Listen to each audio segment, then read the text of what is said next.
ஹாய்ங்க. இன்றைக்கி beans, carrot, உருளைக்கிழங்கு போட்டு ஒரு பிரிஞ்சி சாதம் தாங்க செய்ய போகிறேன். வாங்க வீடியோக்குள்ளே போகலாம். This video sponsor by SPO digital marketing. SPO digital marketing இந்த வேலை வீட்டில் இருந்தே பண்ணுற மாதிரி பார்ட் டைமாகவும் பண்ணலாம். அதே மாதிரி ஸ்டூடெண்ட்டு, ஹவுஸ் ஒய்ஃபு, வேலை தேடுறவங்க, அதே போல் மொபைலில் ஒர்க் பண்ணுற மாதிரி தான். நமக்கு சோஷியல் மீடியா பற்றியும் கொஞ்சம் தெரிஞ்சிருக்கணும். ஓகேங்களா? எந்த டைம்லனாலும் நீங்கள் ஒர்க் பண்ணலாம். அப்படி உங்களுக்கு விருப்பம் இருந்தால் இந்த நம்பருக்கு கான்டாக்ட் பண்ணுங்கள் வாட்ஸ்அப்பில்.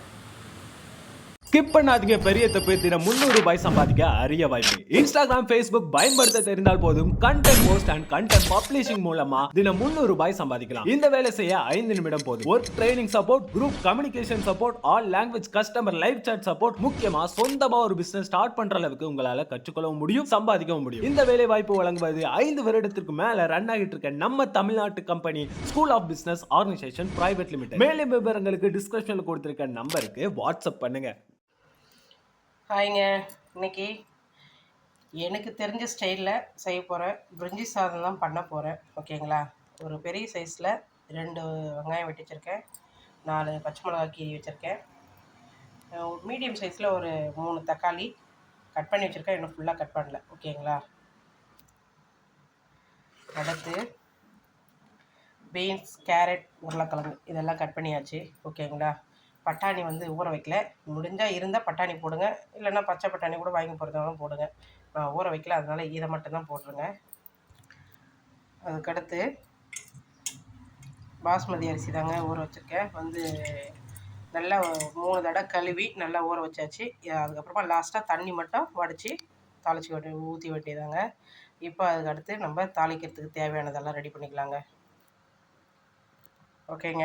பட்டை, அன்னாச்சிப்பூ, கிராம்பு, பெருஞ்சீரகம் இது எல்லாத்தையும் ரெடி பண்ணி வச்சாச்சு. இப்போ நம்ம தாளிச்சிக்கலாங்க.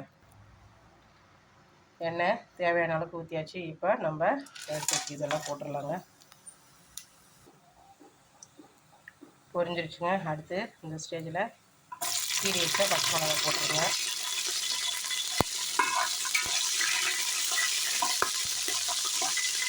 நல்லா கலரி விடுங்க. அதுக்கடுத்து வெட்டி வச்ச வெங்காயத்தை போட்டுக்கோங்க.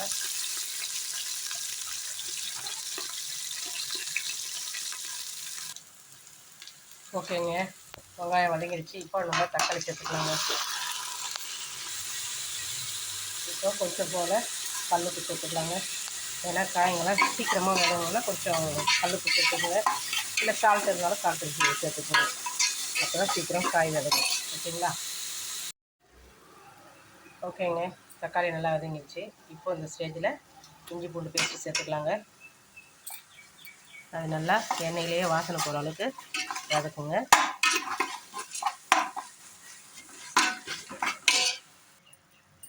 ஓகேங்க. அடுத்து நம்ம ஊற்றி வச்சு காயெல்லாம் சேர்த்துக்கலாங்க.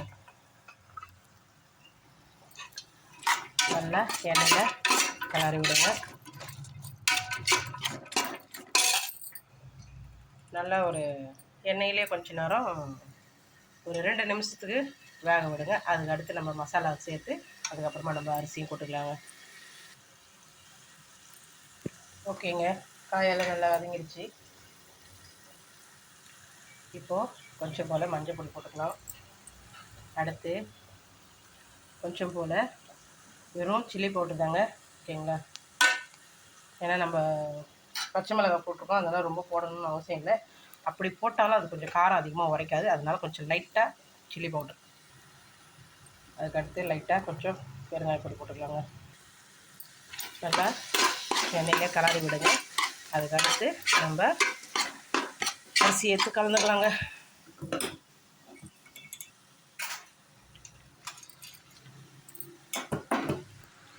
ஓகேங்க. அரிசி போட்டாச்சு. இப்போ தேவையான அளவுக்கு தண்ணி ஊற்றிடுங்க.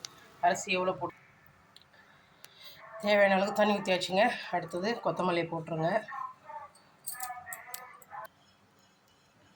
ஓகேங்க.